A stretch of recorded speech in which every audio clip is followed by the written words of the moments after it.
the numbers that they're going to come tell us today, which are exceedingly low, what I've gotten from people, and I'm not going to put words in people's mouths, but what I've gotten is that's exactly right. They try, they give up.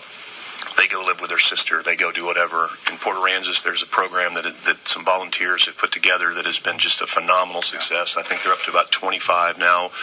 How many? 33 now have been families, and I think the qualification was that they had to have kids in the Port Aransas school district, and they had to stay there in Port Aransas for a period of time because they were trying to get their kids back in school. So, it's Port A Displaced Marlins, yes, right? Displaced Marlins.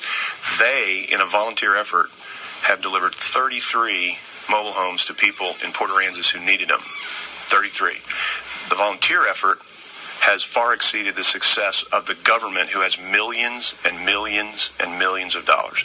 So I appreciate your theme, and I'm going to certainly talk about it more with the FEMA people who get up here, because that's all I've heard is we give up. We can't keep trying to fill out these forms and do this and do that. We're barely surviving. We don't have computers to print on. To me, what should happen in times like this is FEMA should roll in with their trailers and say, who wants one? We'll worry about the forms later. But 120 days later, or whenever we are in, what do we have, 2 or 3 that might have been delivered in Port A? The numbers say, well, there's only 10 people now that qualify in Port A.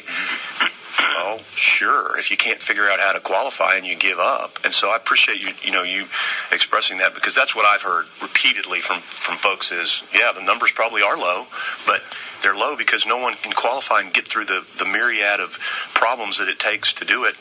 I can tell you, and people have heard me say this, we've been dealing with the hotel side of it for months, since this has happened, because they're going to kick someone out, and we have to get in touch with the congressman's office, who gets in touch with FEMA, who then says, oh, wait a minute, that's a glitch, or wait a minute, you're right, we need to reinspect, and I mean, it's just been one FEMA disaster after another, and sorry, this is not an inquisition, but I'm not a happy guy with FEMA, and it's going to be real hard for them to tell me today that they've done anything more than not much. So, but thank you. I appreciate it. And I'm sorry that you're out.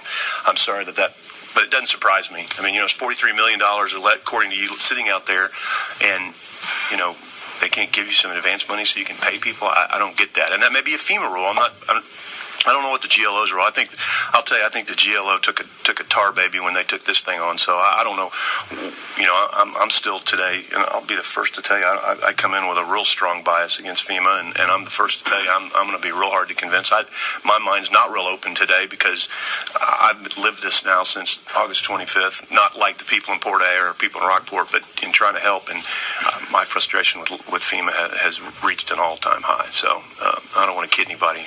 I'm going to be nice about it, but I'm not happy about it. So I appreciate it, and I'm sorry you've got to go through this. And I know you guys were trying, and I don't know that it was a good thing to involve you all in the first place, because I just think it's a whole other level of bureaucracy that maybe we didn't have to have. So.